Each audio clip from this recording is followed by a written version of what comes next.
الإسلام على خمسة أركان في الدين صوم وصلاة وزكاة.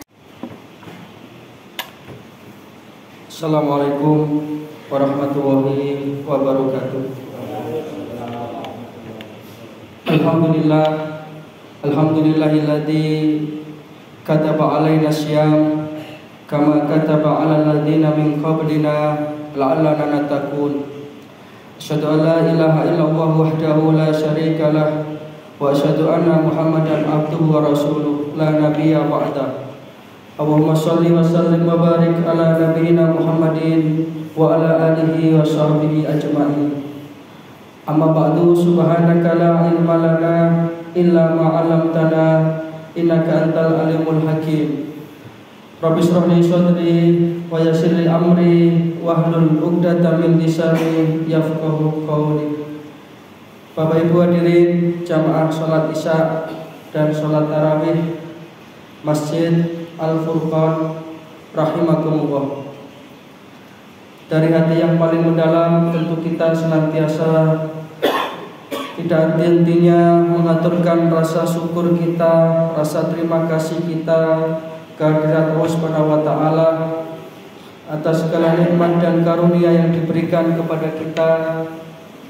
Lebih-lebih di bulan Ramadan ini, alhamdulillah kita masih diberi kekuatan lahir dan batin untuk bisa menjalankan amaliyah Ramadan, mulai dari siam Ramadan, tadarus Quran, qiyamul lail, dan lain sebagainya.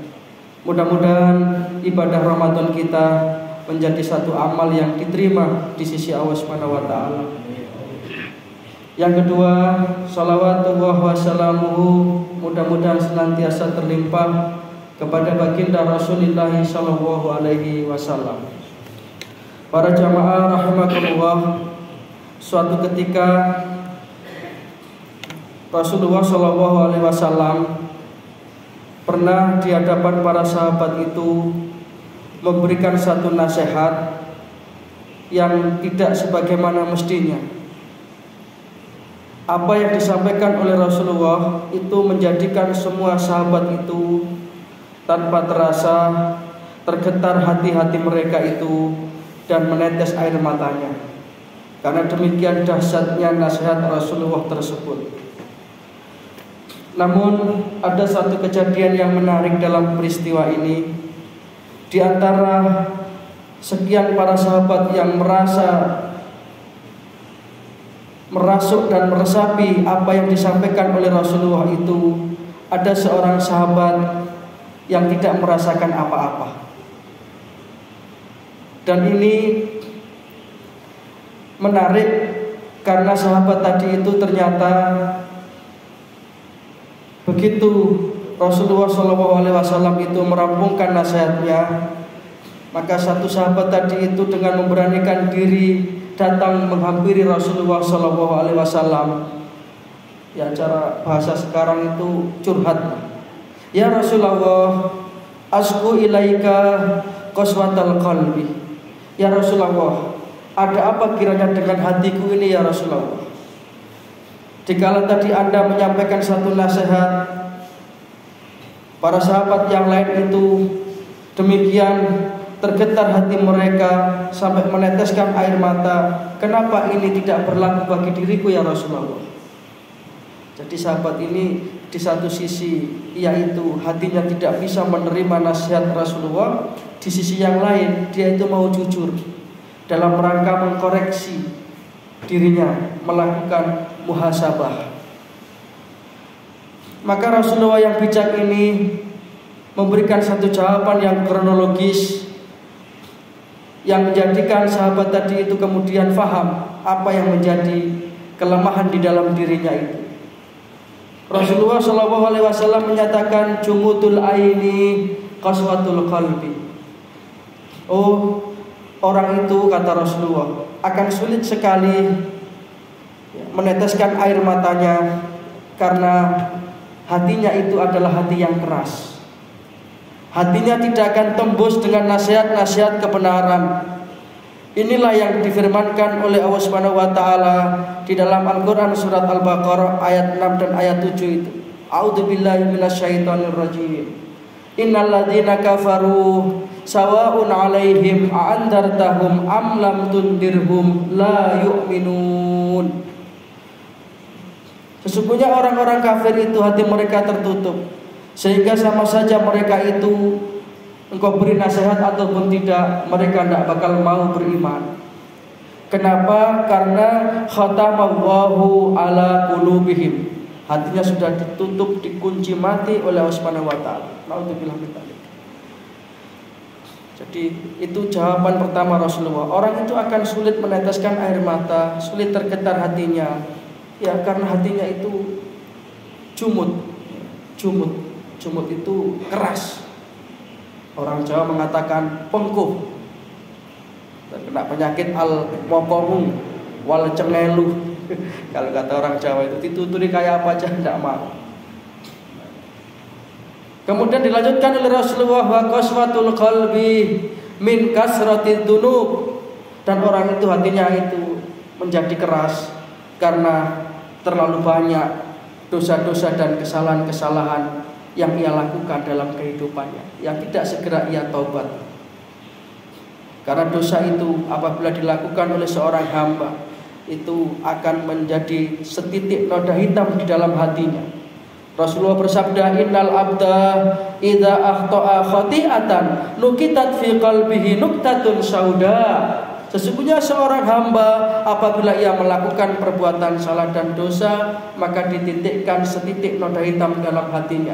Sehingga kalau itu tidak segera dibersihkan, maka hatinya akan menjadi hati yang tertutup. Wa kasratud dzunub nisyanul maut, dan orang itu akan gampang sekali berbuat dosa dan dia jauh dari yang namanya taubat karena nisyanul maut. Sebabnya satu saja itu, karena lupa akan kematian. Maka Rasulullah akan mengatakan itu cukup dengan kematian itu jadi nasihat. Kafa bil mauti wa'idah. Sehingga ketika orang itu ingat akan kematian, maka dia akan berhati-hati dalam kehidupannya. Sebaliknya ketika orang itu sudah lupa kepada kematian, maka dia itu akan gampang sekali berbuat dosa dan kesalahan, bahkan tidak ada rasa menyesal. Naudzubillah min dzalik. Wa nisyanul maut hubbud dunya, kata Rasulullah. Dan orang itu akan lupa mati karena apa? Karena saking cintanya kepada dunia ini. Jadi gemerlapnya dunia, majunya ilmu pengetahuan dan teknologi modern yang menjadikan orang itu semakin enak hidupnya, semakin lupa dia dengan kematian. Dipungkasi sabda Rasulullah ini, wa hubbud dunya ra'su kulli khati'atin. Dan terlalu cinta kepada dunia itulah yang merupakan pokok pangkal setiap perbuatan salah dan dosa.